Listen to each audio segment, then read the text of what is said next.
साताऱ्यात 00 नंबरची गाडी म्हटलं की आठवण येते ती म्हणजे भाजपचे खासदार उदयनराजे भोसले यांची। मात्र आज बालेकिल्ल्यातील साताऱ्यात शरद पवारांनी 007च्या गाडीतून आल्यामुळे सर्वांच्या भुवया उंचावल्या। शरद पवार जेव्हा साताऱ्यात येतात तेव्हा त्यांची एक खासगी गाडी त्यांच्या स्वागतासाठी तयारीत असते। मात्र आज त्यांना 007 या नंबरच्या गाडीची सोय करण्यात आली होती। ही गाडी कराडमधून खास मागवण्यात आली आहे।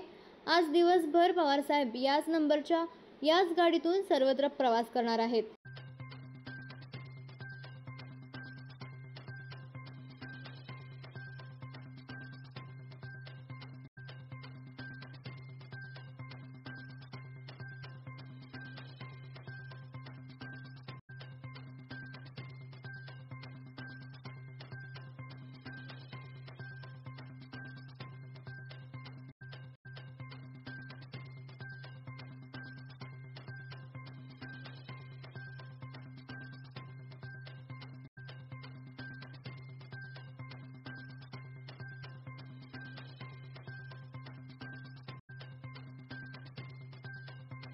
आपल्या तालुक्यातील जिल्ह्यातील बातम्या सर्वप्रथम पाहण्यासाठी आजच सातारा न्यूजला YouTube चॅनलवर सबस्क्राइब करा, लाईक करा, शेअर करा आणि बेल आयकॉन प्रेस करायला विसरू नका।